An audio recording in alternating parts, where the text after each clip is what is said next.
Hello and welcome back to my channel. My name is Kristen and today I'm sharing with you the art supplies that I cannot live without as an abstract artist. These are the products that I continue to reach for over and over again, and I think they have become a huge part of my process of creating these abstract pieces that you can see behind me. This video is not sponsored, but I do want to let you know that I have some of the products linked in my Amazon storefront, and I will have that in the description below.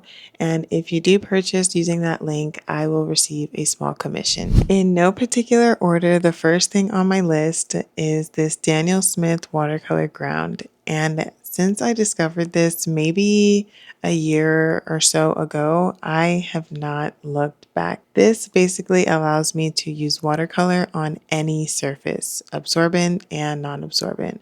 I particularly like to use it for painting on bigger pieces because obviously you're limited with painting on paper. So for example, this piece behind me is on a wood panel and I just paint it smooth on the wood panel before I start painting. And then this also allows me to use it on canvas. Typically, you wouldn't be able to use watercolor on canvas or a wood panel, for example, but with watercolor ground, you can absolutely do that. Next on my list are paints. I like using the Winsor & Newton professional watercolors, or I also have a couple of the Daniel Smith watercolors. And I don't typically buy all of the shades that they offer because I don't really feel like it's necessary. But I do like to get the primary colors and then I'll mix my own.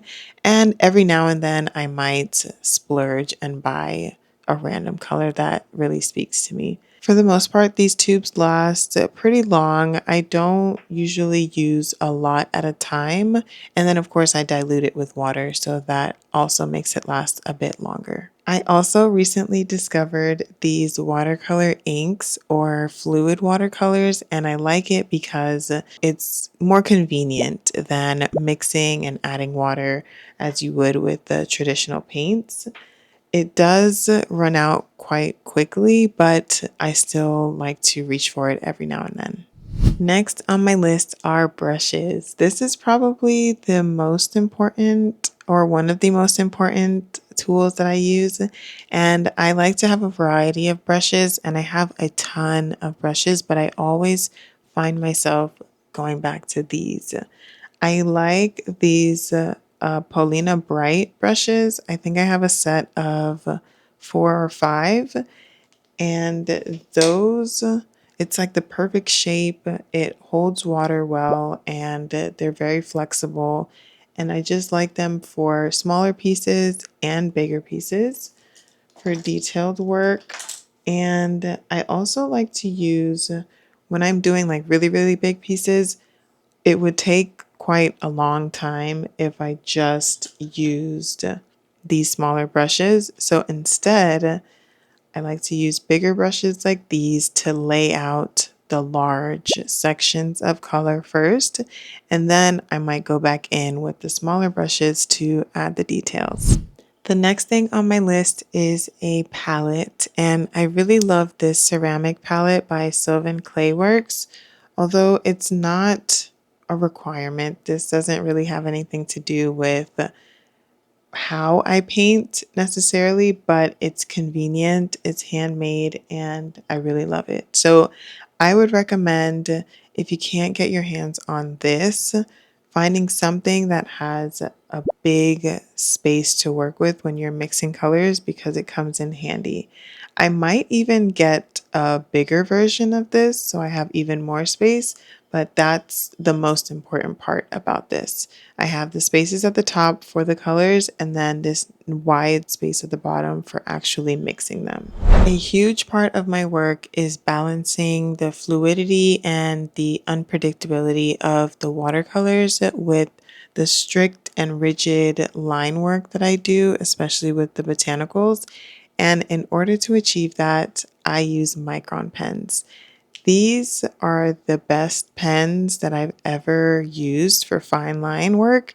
I've tried several other brands, but I keep returning to Micron, and I think they're the best in the game, honestly. For smaller pieces, I like to use the O1 or the 001 size, and sometimes O2. But for like larger pieces, I'll use O5, maybe O8 and 10. And then for bigger pieces, I have basically a squeeze tube that has a really, really fine tip. And I actually fill this with acrylic paint, and I use this to achieve the same fine lines and outlines and botanical work as I would with the Micron pens. But when you're working so big, it's kind of hard to see with the fine line pens, so that's why I use this instead. Another thing that I love to use when I'm creating my artwork is watercolor paper. I like arches in particular. It is kind of pricey, but I think the quality is definitely there. I like to use the Coldpressed 140-pound paper, and they come in a bunch of different sizes.